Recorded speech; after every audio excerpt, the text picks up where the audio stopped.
नमस्कार, मैं धनंजय कुमार, द नागरिक में आपका स्वागत है। प्रधानमंत्री तो छोड़ करके भाग गए संसद, लोकसभा में आए नहीं। कल हमने इस पर चर्चा भी की थी कि किस तरीके से वो जो है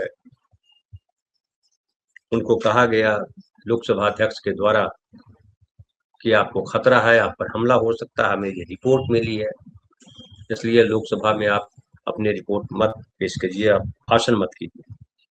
और ये जो घटना हुई है ये इसको कह सकते हैं कि ये बड़ा शर्मनाक है। अगर लोकसभा अध्यक्ष को ये लग रहा था कि किसी से उनकी प्रधानमंत्री की जान को खतरा है तो इस पर कार्रवाई करनी चाहिए थी, इस पर जांच बिठाना चाहिए, किन किन से उनको खतरा है ये देश के सामने बताया जाना चाहिए कि कौन ऐसा सांसद पहुंच गया है जो प्रधानमंत्री पर हमला करना चाहता है। प्रधानमंत्री क्या इतने कमजोर है? और अगर इतने कमजोर हैं तो फिर ये जो ढोल बजाया जा रहा था वो किस लिए? और गृह मंत्री जो सबसे दबंग गृह मंत्री माने जा रहे हैं वो क्या कर रहे हैं? अब उसके बाद देखिए प्रधानमंत्री राज्यसभा में गया और राज्यसभा में जाकर के उन्होंने क्या कहा? राज्यसभा में जाकर के उन्होंने नेहरू को, इंदिरा को फिर ब्लेम किया। बड़ी बड़ी दुर्भाग्य की बात है कि भारत को एक ऐसा प्रधानमंत्री मिला है, ऐसी सरकार मिली है जो पूरे देश के सामने झूठ परोसता रहता है, लगातार देश को गुमराह करता रहता है। और ये झगड़ा लगाने वाली बात है।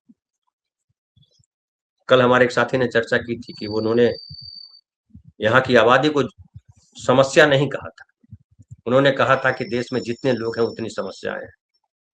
तो प्रधानमंत्री की डिग्री तो खतरे में है ही, नहीं पता है डिग्री है भी या नहीं है। प्रधानमंत्री जो बोलते हैं वो भी अविश्वसनीय है, लगातार शायद ही कोई बात वो सच बोलते हैं, ये प्रमाणित हो चुका है।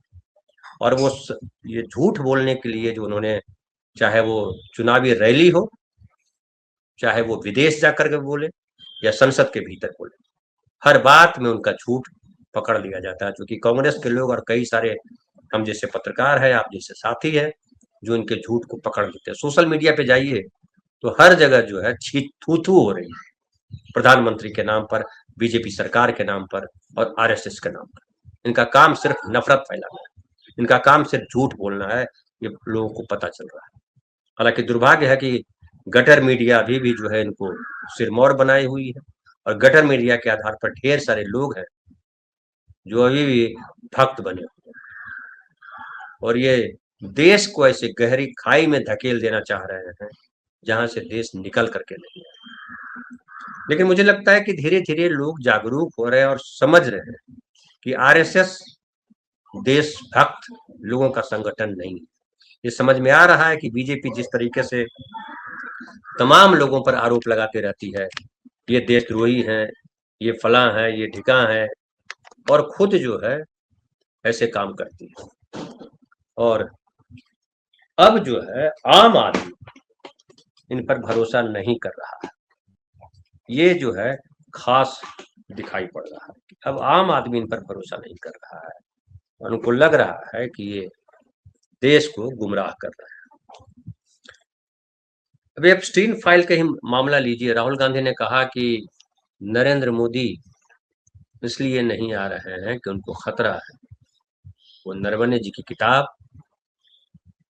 और जो खास करके जो डील हुआ अमेरिका के साथ, जो डील किया, डील में दबाव सीधा सीधा अमेरिका का दिखाई पड़ता है।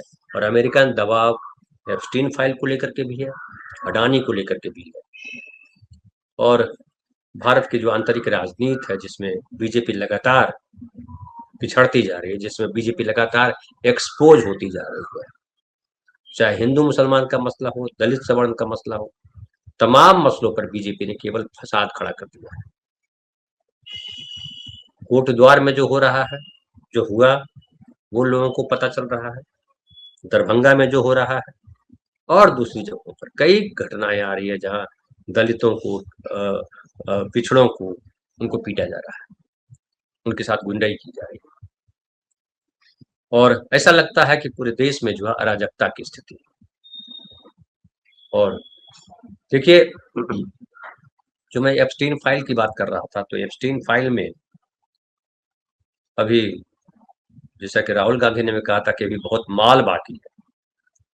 अब तक जो है एप्स्टीन फाइल में लाखों फाइलें सार्वजनिक की गई है और 30 जनवरी को 30 लाख पेज, 1.8 लाख तस्वीरें, 2000 वीडियो जारी किए गए और बताया जाता है कि इसमें दुनिया के कई अमीर और ताकतवर लोगों के नाम दर्ज हैं। और इसमें देखिए, अरबपति इलॉन मस्क, माइक्रोसॉफ्ट के सह संस्थापक बिल गेट्स, अमेरिकी राष्ट्रपति डोनाल्ड ट्रंप, ब्रिटेन के प्रिंस एंड्रयू, रिचर्ड ब्रैनसन, सारा फर्ग्यूसन और ब्रिटेन के पूर्व राजदूत पीटर मेंडेलसन भी शामिल हैं। हालांकि सरकारी एजेंसियों ने कहा कि किसी दस्तावेज में नाम आने का मतलब यह नहीं है कि उस व्यक्ति ने कोई अपराध किया है। ये भी बड़ा दिलचस्प है। और इसमें ये भी फाइलों में ये भी दावा किया गया है कि भारत के पूर्व उच्चायुक्त वाई के सिन्हा का नाम भी सामने आया। सिन्हा उस समय ब्रिटेन में भारत के हाई कमिश्नर थे। बाद में 2020 में सरकार ने उन्हें भारत का मुख्य सूचना आयुक्त नियुक्त किया। हालांकि फाइलों में उनके नाम का, ये दैनिक भास्कर लिख रहा है, उल्लेख के संदर्भ में इसे लेकर फिलहाल कोई आधिकारिक बयान सामने नहीं आया है। सिन्हा की ओर से भी कोई बयान नहीं आया है। मोदी जी के बारे में भी बीच में आई थी खबर कि मोदी जी जो है नृत्य कर रहे थे उनको खुश करने के लिए, ट्रंप को खुश करने के लिए। क्या सच है क्या झूठ है पता लगाना मुश्किल। हमारे गांव में झगड़ा हो जाता है तब तो पता लगाना मुश्किल हो जाता है। पटना में लड़की ने लड़की की हत्या हुई या आत्महत्या की अब तक पता नहीं चला है। जांच पे जांच चल रही है, पूरा सिस्टम लगा हुआ है। तो जब जांच के बाद नहीं पता चलता है भारत के भीतर सामान्य मसलों में, सामान्य मामलों में, तो ये तो बहुत बड़ा मामला है। और आप केवल संदेह कर सकते हैं, चर्चा कर सकते हैं, क्योंकि सरकार जो है चर्चा करने के वो तैयार तो है, वास्तविक मुद्दों पर चर्चा नहीं करती है। तो ये तो और नुकसान पहुंचाने वाला मुद्दा है। और एप्स्टीन फाइल की रिपोर्ट में जो नया आया है वो ये है कि पीड़ितों से दोस्ती करके, जो एप्स्टीन है उसका जो उसकी दोस्त थी मैक्सवेल, वो यौन शोषण को सामान्य बनाने की कोशिश करती थी। उन लड़कियों से यौन विषयों पर बात करती, नाबालिग पीड़ितों के साथ अपने कपड़े उतारती और जब पीड़िता नग्नावस्था में होती तो वो मौजूद रहती। वह कई बार एप्स्टीन के साथ यौन गतिविधियों में भी मौजूद रहती थी। मैक्सवेल पीड़ितों को एप्स्टीन की मालिश करने के लिए कहती। कई मालिश के दौरान एप्स्टीन ने पीड़ितों का यौन शोषण किया। इसके अलावा एप्स्टीन कुछ पीड़ितों को पैसे ऑफर करते थे। मैक्सवेल उन्हें मदद स्वीकार करने के लिए उकसाती थी, जिससे पीड़ित कर्जदार महसूस करती और उन्हें लगता कि दोनों उसकी मदद कर रहे हैं। ये जो पूरा मैंने इसलिए पढ़ के सुनाया इतना सा कि इससे आप समझिए कि ये जो जुर्म की जो चक्की है या जो फैक्ट्री है क्यों चलाई जाती है। अब लाखों पेज, लाखों फाइलें, हजारों वीडियोज, बड़े बड़े लोगों के नाम, एप्स्टीन। देखिए ये जो पूरा का पूरा तंत्र है, ये हमारे समाज के सच्चाई को खोलता है। और उसमें नाम होने का मतलब कि अपराध में शामिल हैं, अगर ये कह रही है एजेंसी, तो वो भी संदेह के घेरे में। नाम क्यों है, यानी एप्स्टीन के जो मेहमान वो बने हैं, कहीं ना कहीं उसका है। एप्स्टीन क्या है, कैसा है, पता था। बहुत पहले उसको जेल हुई थी और जिस तरह से उसने कुचक्र रचा, इसमें साफ साफ है कि ये जाहिर है, ये जो फाइलें तैयार की गई ब्लैकमेलिंग के लिए फाइलें तैयार की गई। और बहुत पहले हमने जब एप्स्टीन की बात की थी तब भी कहा था कि ये सब इंटरनेशनल गिरोह है, एक तरह से देशों को कैसे जो है कमजोर किया जाए। समझिए नरेंद्र मोदी इसमें फंसे हुए हैं या कोई और बड़ा ताकतवर आदमी इसमें फंसा हुआ है, तो भारत के साथ, भारत के हित के साथ समझौता हो सकता है। परसों देखिए निशिकांत दुबे जी ने जो है वो एडवीना और नेहरू के संबंधों का जिक्र किया। मैं कुछ और पढ़ रहा था, उसमें लोहिया का भी जिक्र आया कि लोहिया ने कहा कि एडवीना और नेहरू के साथ जो भी संबंध रहे हो, लेकिन उस संबंध का नुकसान भारत को कभी नहीं हुआ, बल्कि भारत को इसका लाभ हुआ। सबको पता है कि एडवीना की बेटी ने किताब लिखी है। माउंटबेटन को ये बात पता थी, लॉर्ड माउंटबेटन को, और लॉर्ड माउंटबेटन जानते थे कि जो ये संबंध है वो कोई फिजिकल रिलेशन नहीं है। उनकी बेटी पामेला है, उसने भी लिखा है कि हमारे पिता और हमारी माँ और नेहरू के बीच कोई फिजिकल रिलेशन नहीं था, कोई सेक्सुअल रिलेशनशिप नहीं थी। दोनों शायद ही बहुत कम मिले, और जब मिले तो लोगों के बीच थे। अब इस बात को लेकर के नेहरू को अयाज साबित करना और मोदी जी के खिलाफ जो है वो एक लड़की की जासूसी करने का आरोप, कई और वीडियोज, उस पर मोदी जी को बड़ा पवित्र बताना, ये चरित्र खोलता है आरएसएस के भी। और जो संसद में बयान दे रहे हैं कि पूरे मुद्दे को भटकाना चाहते हैं। यूएस के साथ जो डील हुआ है भारत का, वो डील बड़ा दुखदाई डील है। भारत ने नरेंद्र मोदी जी के नेतृत्व में, यशस्वी प्रधानमंत्री नरेंद्र मोदी जी के नेतृत्व में बड़े शानदार तरीके से घुटने टेका है, और इतने तरीके से टेका है कि इस पूरी डील को पीयूष गोयल और उनके साथियों ने डील किया।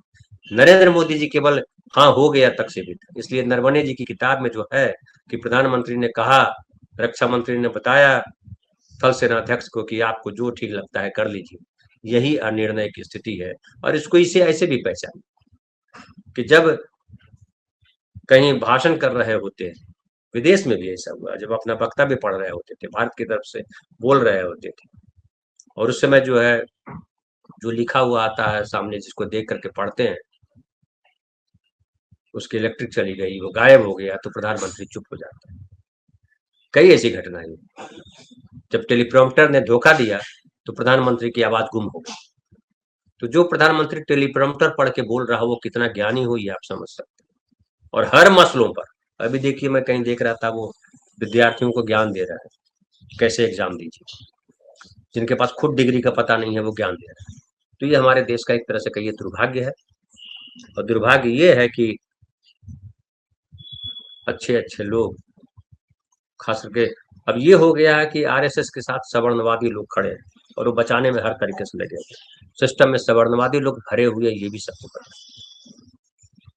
और आगे सवर्णवाद वर्सेस संविधान चलेगा। मैंने संविधान इसलिए कहा कि संविधान ने सबको बराबर कहा, लेकिन जो जातीय अहंकार है सवर्णों के भीतर, वो लगातार छलक करके बाहर आ रहा है।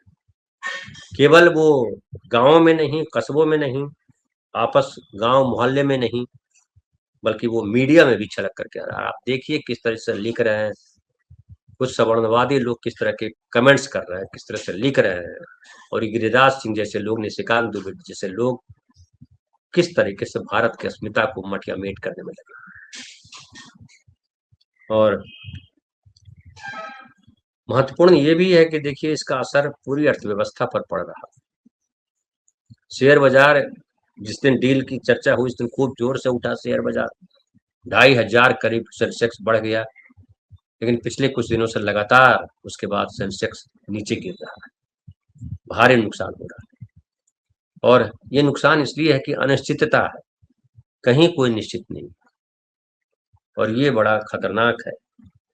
ये सरकार जो है, जो डंका बज रहा था, वो डंका इस तरह से, हम लोग तो हालांकि लगातार कह रहे थे कि डंका जो है झूठ पे खड़ा है, रेत की दीवार है, और वही हुआ।